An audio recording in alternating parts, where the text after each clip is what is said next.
Basically, all the hypertrophy is explaining the muscle building process. When someone says you're training for hypertrophy, what they're referring to is you're training for muscle mass, essentially. First thing you want to be paying attention to as a beginner is training 2 to 4 days per week max. You see a lot of people that go in the gym 6 times per week, they're just starting out, and unfortunately, they're just getting burnt out. They don't want to go to the gym anymore. They're getting super sore, and you probably hear this all the time, like a friend or a coworker. They're like, yeah, I went to the gym, 6 times per week. It was awesome. And then they, a couple months later, they just kind of stop. So don't be one of those people. Just stick to something that you can do consistently for a long period of time, because 2 days per week where you're actually training hard and you're getting stronger, you're building muscle, is going to be better than training 6 days per week for just a week and not training the rest of the year. As a beginner, your main goal is to be getting stronger in the 5 to 20 rep range. If you go from 135 on the bench for a set of 5, and then you get up to 225 for a set of 5 over a couple of months, you not only got stronger, but you probably got bigger as well. And that's basically all you need to be focusing on for a long period of time. While you're doing this, however, you need to make sure you're focusing on technique over intensity and volume. Intensity is basically how hard you're going to be pushing on each individual set. So if you're going to failure, then we'll say that that's, the highest intensity you can put out. When you're actually training as a beginner, I recommend training about 1 or 2 reps away from failure at all times. And this basically just means that when your form starts breaking down, you need to stop. I see people, they just keep pushing out rep after rep. They're constantly just building up bad motor patterns in the body. And over time, this is actually going to shoot you in the foot. So make sure that your technique is always on point before you start adding a bunch of weight, adding a bunch of sets, and a bunch of things you don't actually need. Just getting better at the movements over time and slowly adding weight, 5 pounds per week, that kind of thing, is going to be better than adding a ton of weight. Your technique is going to crap and you're doing, 1,000 different sets, and who knows if you're actually getting stronger, right? So that's why I like to set a hard cap of 5 to 10 reps on your barbell lifts. So if you're doing the bench press, basically what you're going to do is you're going to just start increasing the weight and just do sets of 5. That's all you need to be focusing on. If you do a couple sets of 5, form's looking good, add 5 pounds, repeat. Keep doing this for as long as you possibly can, and I'll go over what we need to do once you plateau later on in the video. And I recommend for most beginners to be working with a lot of body weight and dumbbell movements especially. So if you choose to do something like a goblet squat before you actually work up to doing a barbell squat, working in that 10 to 20 rep range and just slowly adding up more weight over time is a good idea. Same thing with body weight. You don't need to be doing sets of 5 and throwing plates on your back. Get stronger in those rep ranges, and if you can, add weight, but make sure your technique is on point always. If you do this along with the barbell lifts, you're going to build a lot more muscle. And this is why for beginners, I really recommend starting out with body weight and dumbbell stuff and slowly working up to doing the barbell lifts. And if you don't know what a barbell lift is, it's basically any kind of lift where you're working with the barbell. The main barbell lifts that most people know are the overhead press, bench press, squat, deadlift, barbell row, etc. The reason you should be focusing on using barbell lifts, especially as a beginner, is that you're going to be able to add the most weight to it, and the more weight you're able to add to a certain movement, that is a higher level of strength and muscle mass that you're going to be able to build as well. Something like a lateral raise, you might be able to add 20 pounds over the course of a couple months just because of how hard it is to actually work the shoulder in that range of motion. But you can do something like a seated dumbbell press and add a lot more weight to that over a certain period of time, still train, the right muscles that you're trying to work, and you're going to be able to get stronger and bigger at those as well. As a beginner, you want to make sure that you're staying away from failure. This is something that I recommend for people after they've gotten through those beginner phases. Every single rep, the technique is perfect. Nothing is breaking down while they're doing the reps. You don't want to be pushing to failure as a beginner because you simply don't need it. Literally, if you do any kind of weight training, you're going to get stronger, you're going to build more muscle, and you're going to lose some body fat while your body goes through what's called recomposition. And the reason this is because your body is in an untrained state. So if you just go through and you're constantly doing a ton of sets to failure, you're probably going to feel really beat up because any work you do is going to be hard. So pushing to failure is just going to cause even more fatigue and even more soreness. And at the beginning, you don't want a ton of soreness as a beginner. That's why I only recommend doing 1 to 2 sets of a couple basic exercises per workout, which I'll go over here in a little bit. One of the most important things as a beginner is actually making sure that you warm up properly. If you want to learn how to do a proper,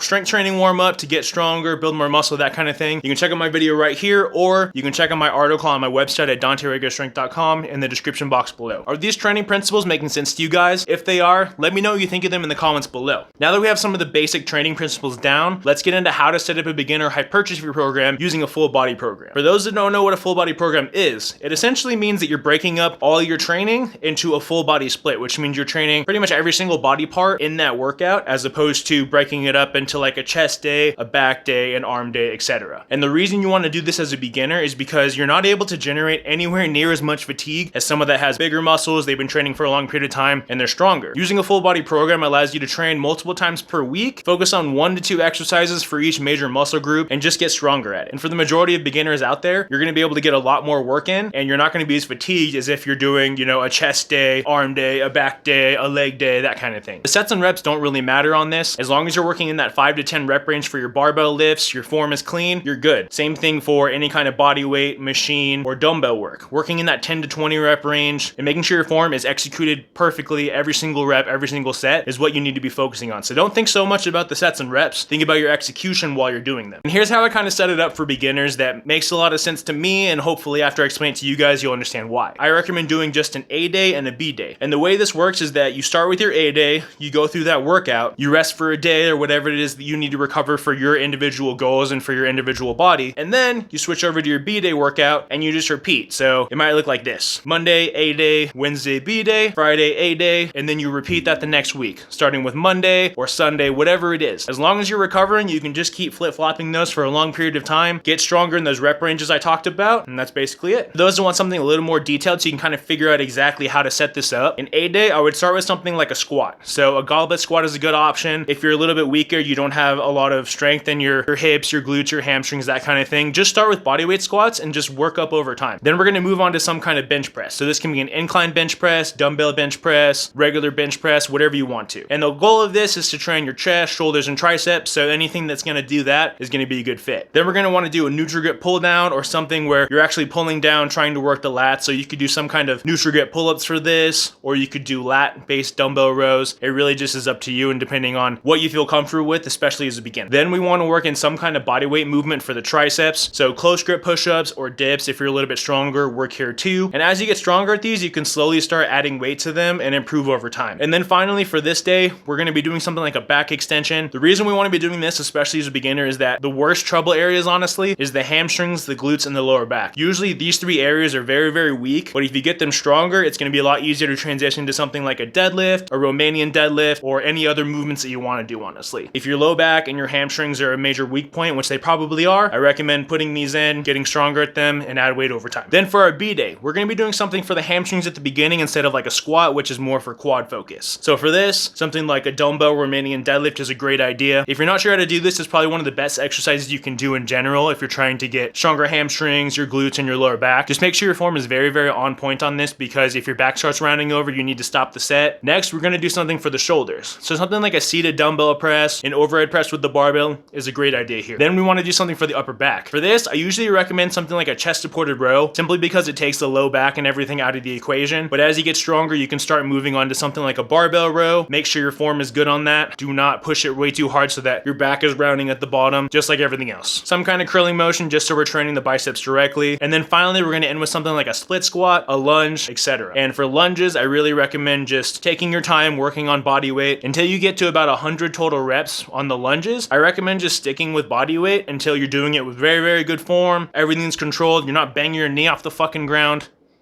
I rest my case. This is a very, very simple way to set up your training. On the A day, you're working a couple of basic movements. You're rotating with other movements on the second day that train other body parts. And then you're just rotating through it. You're keeping it simple. You want to train 2 to 4 times per week as long as you're recovering. Once you start hitting plateaus, you want to make sure that you back the weight off before you actually start breaking down in form. If you guys want to learn more about how to set this up properly, you can check out my article down below where I go over everything from hitting plateaus, how to set up the training, how to write up your own beginner hypertrophy program. And that's it. Did you guys like this video? If you did, make sure to drop a like below. And of course, don't forget to subscribe and hit the notification bell so you don't miss anything. Now, a question for you guys. Are you gonna use this training program? If so, I'd love to see your results. Check out my website to join my email list where you can ask me questions directly and share your results with me there. The link to that is in the description box below. Also, make sure to check out my muscle building playlist here to keep the gain train rolling. Thank you all for watching, and I hope you all have a wonderful day.